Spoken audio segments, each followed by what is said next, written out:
அஸ்ஸலாமு அலைக்கும். மீண்டும் மாலை நேரத்துக்கான மிக முக்கியமான பல தகவல்களோடு தான் வந்திருக்கேன். வீடியோவை கடைசி வரைக்கும் பாருங்கள். தெரியாத நண்பர்களுக்கும் மறக்காமல் ஷேர் பண்ணுங்கள். வீடியோ பிடிச்சிருந்தால் ஒரு லைக் பண்ணுங்கள், சப்ஸ்கிரைப் பண்ணுங்கள். மறக்காமல் பெல் பட்டனை ஆல் செலக்ட் பண்ணுங்கள். அப்போ தான் நான் போடுற ஒவ்வொரு தகவலும் உங்களுக்கு நோட்டிஃபிகேஷன் மூலம் கிடைக்கும். இப்போ நீங்கள் பார்த்துட்ருக்கிறது மாலை நேரத்துக்கான செய்தி. நீங்கள் இன்னும் காலையில் போட்ட செய்தியை பார்க்கலன்னா நிச்சயமாக அதையும் போய் செக் பண்ணி பாருங்கள். அதிலும் பல முக்கியமான தகவல்கள் இருக்குது. அதிரடி எச்சரிக்கை, தாக்க போகிறோம், தயாராகுங்க. குவைத் எங்களுடைய நிலங்களை ஒருபோதும் தரமாட்டோம். வெளிவிவகார அமைச்சர் விடுத்த சில முக்கிய தகவல்கள். மனுஷ நாணயக்கார் அவர்கள் தரை வழியாகவும் வான் வழியாகவும் இலங்கையர்களை மீண்டும் சொந்த நாட்டுக்கு கொண்டு வர முயற்சி செய்ய போகிறார். பணிப்பெண் ஒருவர் 3வது மாடியிலிருந்து கீழே விழுந்த துயர சம்பவம். இது சம்பந்தமான மேலதிக தகவல் மற்றும் புதிதாக வரக்கூடியவர்களுக்கான ஒரு தகவல் இருக்குது. அதே போல் ஏஜென்ட்டுகள், போலியான ஏஜென்ட்டுகள் கைது செய்யப்பட்டிருக்கிறாங்க. அந்த வேன் ஓட்டுநர் இன்னுமுமே அவருடைய வீடியோ பகிரப்படுது. அவரை கைது செய்யும் வரைக்கும் உறக்கமில்லை அப்படின்ற மாதிரி தான் போட்டுக்கிட்டு இருக்கிறாங்க. கைதான் பகுதிகளில் நேற்றைய தினம் வாகனங்கள் பிளாக் 10 வாகனங்களை சீஸ் பண்ணியிருக்கிறாங்க. இன்னொரு மிக முக்கியமான தகவலை பார்த்துட்டு போயிடலாம். ஜிசான் மாகாணத்தில், சவுதி அரேபியாவின் ஜிசான் மாகாணத்தில் தற்போது மழை அதிகரித்ததால் மழை காரணமாக வெள்ளப்பெருக்கில் பாலம் ஒன்றே உடைந்து விழுந்த துயர சம்பவம்.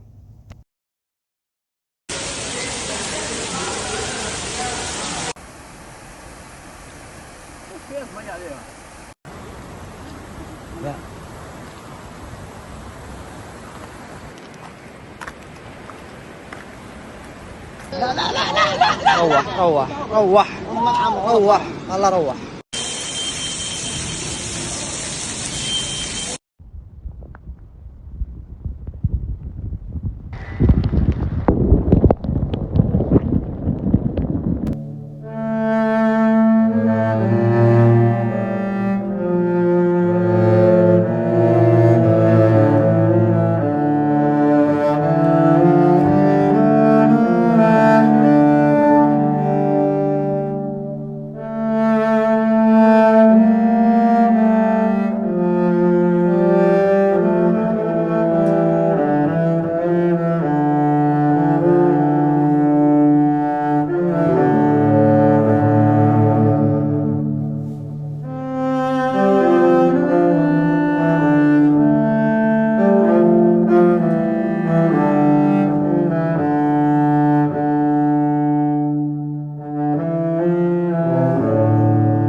முதல் துணை பிரதமரும் உள்துறை அமைச்சரும் பாதுகாப்பு அமைச்சருமான ஷேக் ஃபஹத் யூசுப் சவுத் அல் சபா சம்பூர்ணமாக குணமடைந்து மீண்டும் அவர் அவருடைய பணியை தொடங்குகின்றார். அல்ஹம்துலில்லாஹ். பிரார்த்தனை செய்த அனைவருக்குமே ரொம்ப நன்றியை தெரிவிச்சிருக்கின்றார் உள்துறை அமைச்சர். أجر عافية شيخ الشيخ فهد، الحمد لله على سلامته. قادر المستشفى سلامة إن شاء الله.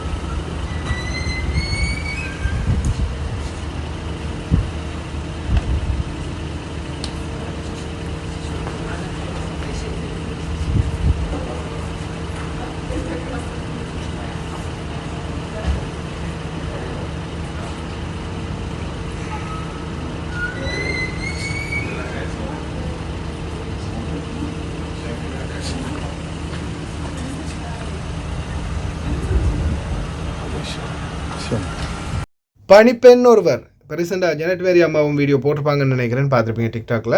ஒரு பணிப்பெண் ஒருவர் 3வது தட்டிலேருந்து கீழே விழ முயற்சி செஞ்சுருக்கிறாங்க. அதில் கை காலெல்லாம் ஸ்க்ராட்ச் ஆகியிருக்குது. விமான நிலையத்துக்கு கஃபீல் கொண்டு போய் ரகசியமாக நாடு கடத்த பார்த்துருக்குறாங்க. ஆனால் விமான நிலைய பாதுகாப்பு அதிகாரிகள் உடனடியாக இதை அவதானித்து இப்போ இவங்களை வைத்தியசாலையில் அனுமதிச்சிருக்கிறாங்க. இது சம்மந்தமான மேலதிக விசாரணைகள் தற்போதைக்கு நடந்து கொண்டு இருக்குது. இவங்களுடைய பாதுகாப்பு காரணமாக மேலதிக தகவல்களை வெளியிடலை. இன்ஷால்லா இவங்களுக்குரிய நியாயம் கிடைத்து இவங்களை நாட்டுக்கு அனுப்புறதுக்குரிய முயற்சி நடக்குது. அதன் பிறகு அவங்களுடைய வாக்குமூலத்தையும் நாம் விரைவிலேயே வெளிப்படுத்துவோம். இதில் புதிதாக குவைத்துக்கு வரக்கூடியவங்க, குவைத் மட்டுமல்ல இந்த அரபு நாடுகளுக்கு வரக்கூடியவங்களுக்கு ஒரு முக்கியமான ஒரு அவேர்னஸான பதிவு அப்படின்னு சொல்லலாம். ஒரு புத்தி சொல்கிறேன் அப்படின்னு கேட்டுக்கோங்களேன். நீங்கள் இப்போது புதிதாக இந்த நாட்டுக்கு வாரீங்க, ஒரு வீட்டுக்கு பணிப்பெண்ணாக வாரீங்க, ஓட்டுநரோ பணிப்பெண்ணோ 2 பேருமே கேட்டுக்கோங்க. நீங்கள் புதிதாக வரும்போது ஒரு வீட்டில் குறைஞ்சது ஒரு 6 மாத காலமாவது ஒரு தொழிலாளர் இல்லைன்னா அந்த வீடு எப்படி இருக்கும் தெரியுமா? أقسم بالله العظيم إنها غرفتها، أقسم بالله، وتنام فيها وعايشة فيها، أوكي؟ عايشة فيها 24 ساعة. يعني إذا أبد نزلت تغدت تعشت مع أهلها، شوفوا منظر الغرفة. لا مو كذا، جد والله أوفر. شلون تتمكيج، شلون عايشة، ورب الكعبة إنها تنام وتصحى في هذه الغرفة، مو لهالدرجة. السرير شلون تنام عليه. ஃபார் எக்ஸாம்பிள், அதுவும் யார் தன்னுடைய மகளை பற்றி தாயே கம்ப்ளைண்ட் பண்ணி ஒரு வீடியோ போடுறாங்க. அதை தான் இப்போ நீங்கள் பார்த்து கொண்டிருக்கிறீங்க. இதுதான் நிலைமை. ஒரு தொழிலாளர் இல்லாத வீடு, ஒரு பணிப்பெண் இல்லாத, ஒரு ஓட்டுநர் இல்லாத வீடு இப்படித்தான் இருக்கும். குப்பை காடா, குப்பைகள் நிறைஞ்சு போயிருக்கும். ஆனால் சில நேரங்கள் இப்போ வந்த புதுசில் வேலை சும்மா அப்படியே பெண்டு நிமித்துற மாதிரி இருக்கும். ஆனால் நீங்கள் அந்த வீட்டு மாமா பாபா அவங்க ஒழுங்காக பேசுகிறாங்க, கதைக்கிறாங்க, உங்களுக்கு சாப்பாடு வாங்கி கொடுக்குறாங்க, மற்ற எல்லாம் சரியாக செய்கிறாங்க அப்படின்னா, வேலை மட்டும்தான் தலைக்கு மேலே இருக்குது அப்படின்னா அதை நீங்கள் கண்ட்ரோலுக்கு கொண்டு வர முடியும். இப்போ இதெல்லாமே ஒரு நாளுடைய பொருட்கள் இல்லை, 1 மாதம் 2 மாதம் 6 மாத கால பொருட்களாக இருக்கும். இதெல்லாமே நீங்கள் 1 மாதம் 2 மாதம் முக்கிய கஷ்டப்பட்டு எப்படியாவது கிளியர் பண்ணி எடுத்துட்டீங்கன்னு வைங்க.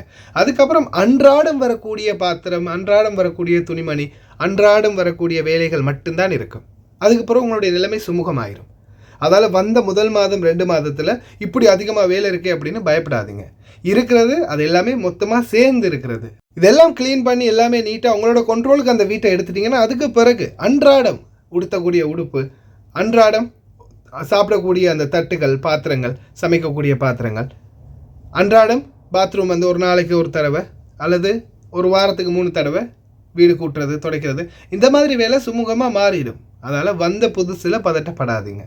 கொஞ்சம் பொறுமையாக இருந்தீங்கன்னா நிச்சயமாக அந்த இடம் உங்களுக்கு பழகும். ஏன்னா நாங்களும் அந்த மாதிரி நிலைமையில் கடந்து வந்ததால் தான் இதை உங்களுக்கு தெரிவிக்கிறேன்.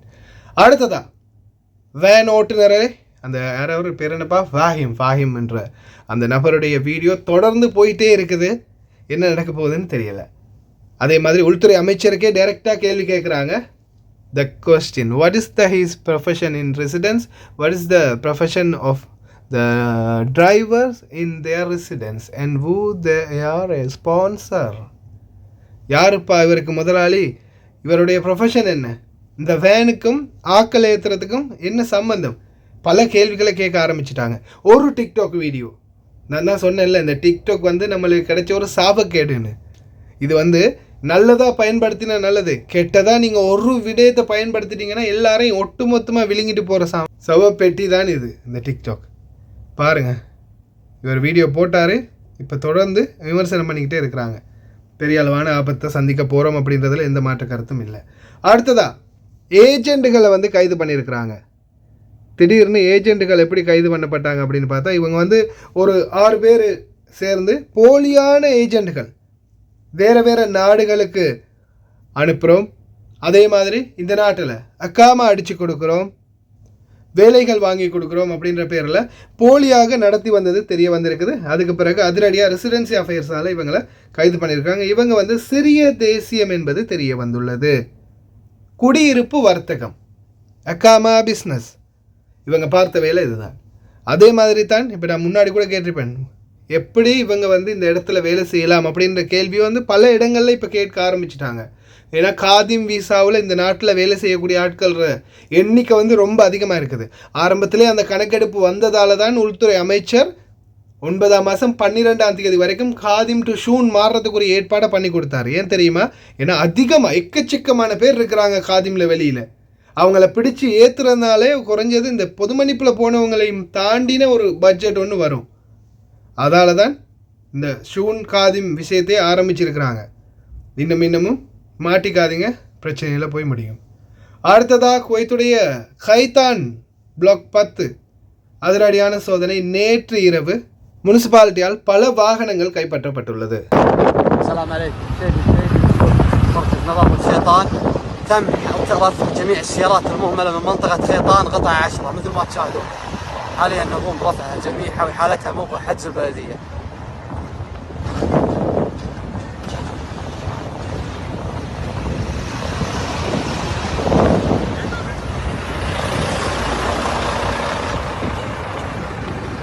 هذه جميع السيارات المهملة.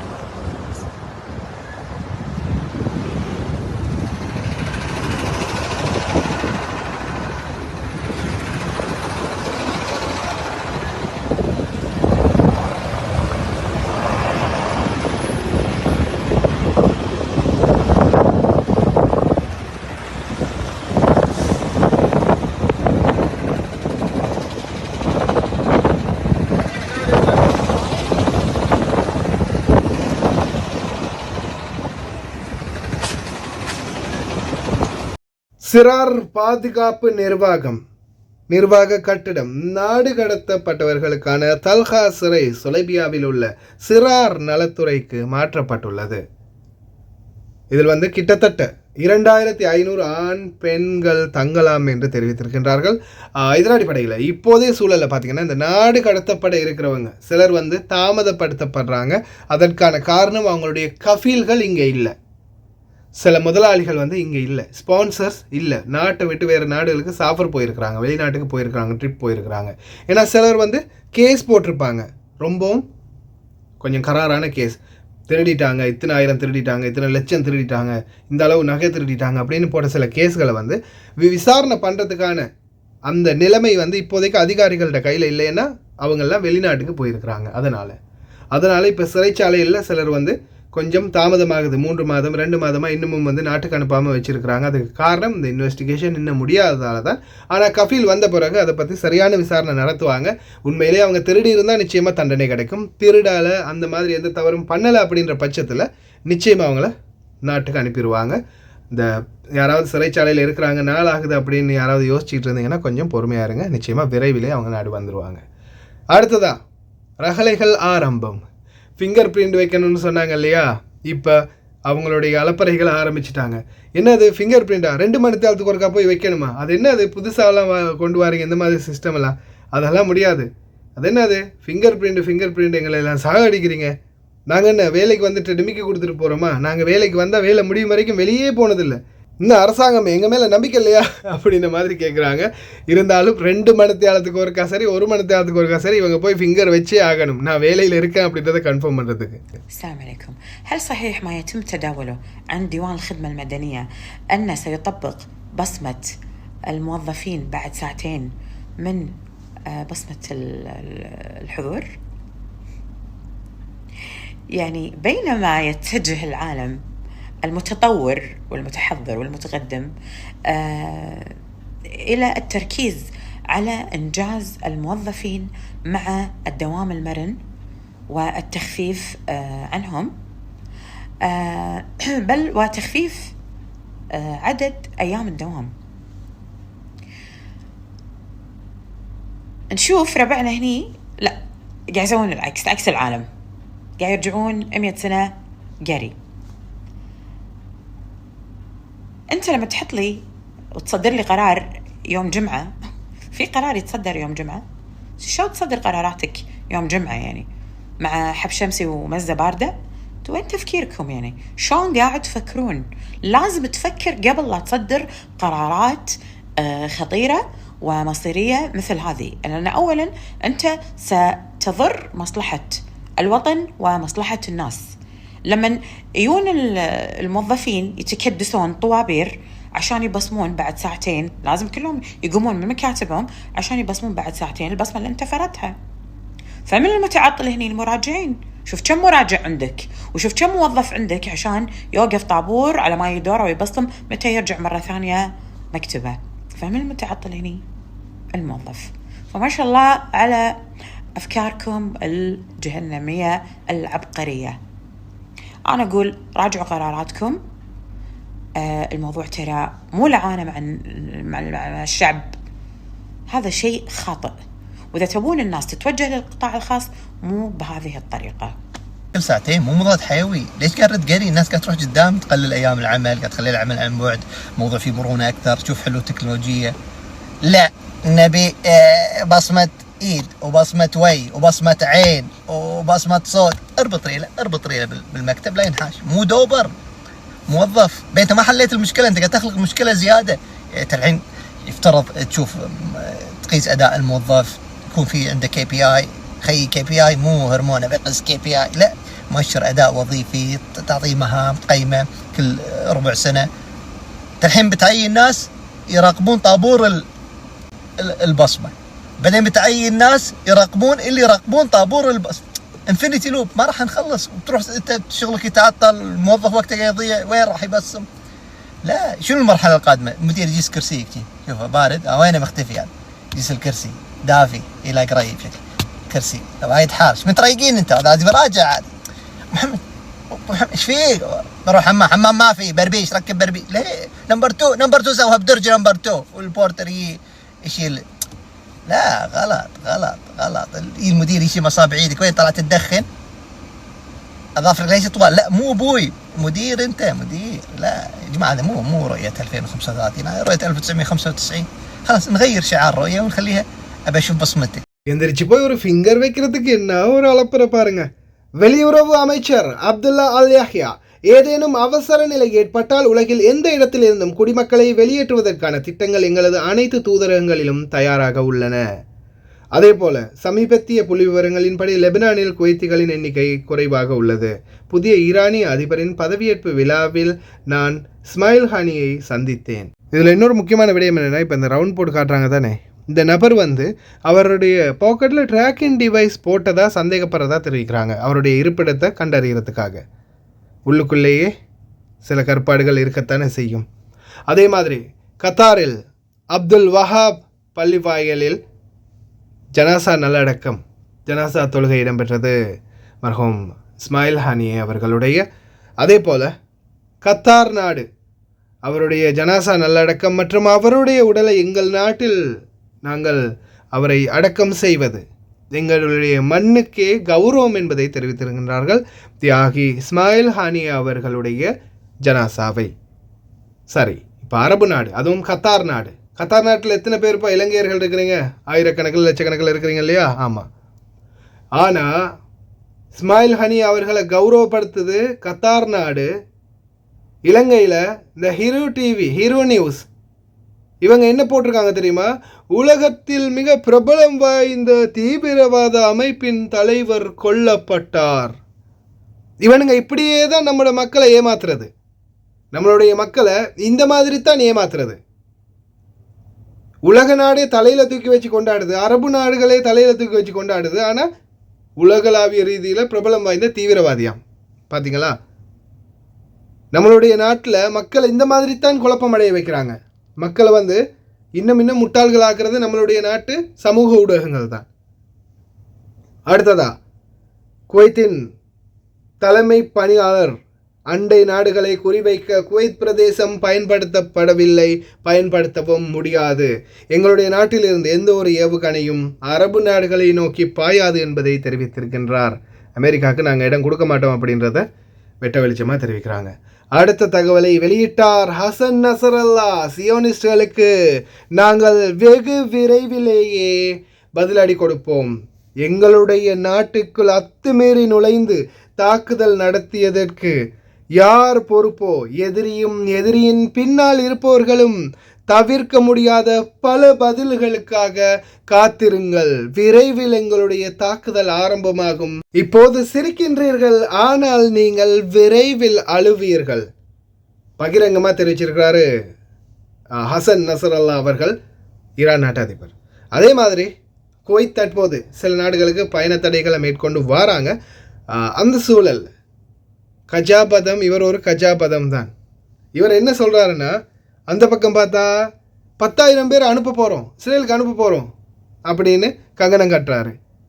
இந்த பக்கம் பார்த்தா தரை வழியாகவும் சரி, வான் வழியாகவும் சரி, அரபு நாடுகளில் யுத்த சூழல் ஏற்பட்டால் எங்களுடைய மக்களை நாங்கள் உடனடியாக நாட்டுக்கு கொண்டு வருவோம், அதற்குரிய ஏற்பாடுகளை மேற்கொண்டிருக்கின்றோம்.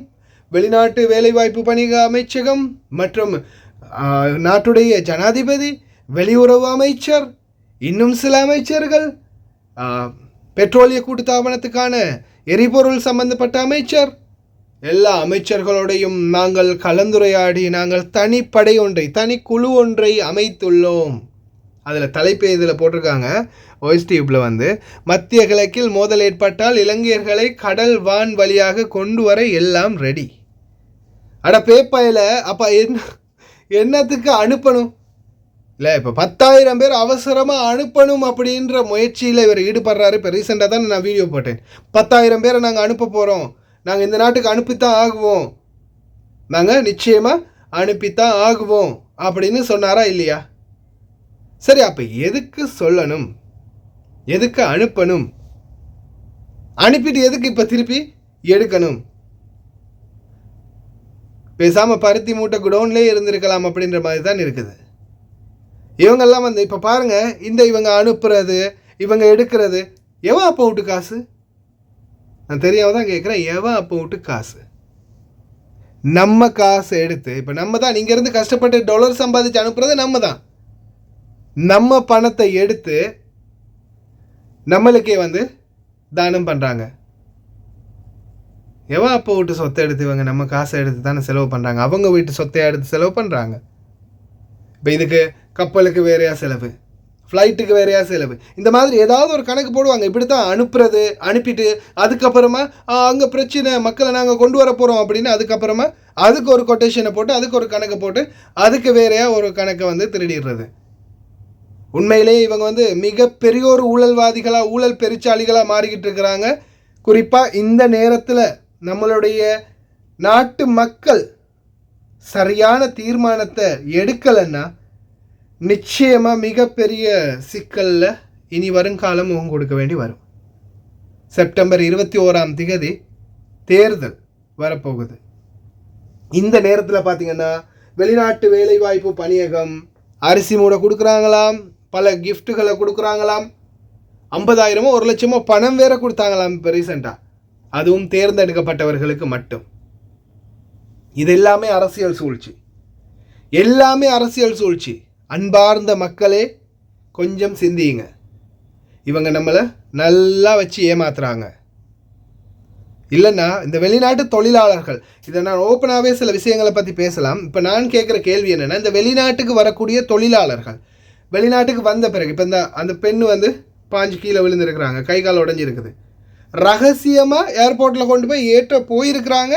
ஆனால் ஏர்போர்ட் அதிகாரிகள் சந்தேகப்பட்டு என்ன ஏதுன்னு விசாரிக்கும் போது இப்படி ஆயிருக்குன்னு தெரிஞ்ச பிறகுதான் வைத்தியசாலைக்கு அனுமதிச்சிருக்கிறாங்க, தூதரத்துக்கு அறிவிச்சிருக்கிறாங்க. இப்போ அதே மாதிரி சவுதி அரேபியாவில் இப்போ ரீசெண்டாக நான் ஒரு வீடியோவில் பார்த்தேன், டெலிஃபோன் நம்பர் கொடுத்துருக்காங்களாம். என்ன பிரச்சனை இருந்தாலும் உடனே கால் பண்ணுங்கள் அந்த நம்பருக்கு. நான் நேற்றையிலேருந்து ட்ரை பண்ணுறேன்.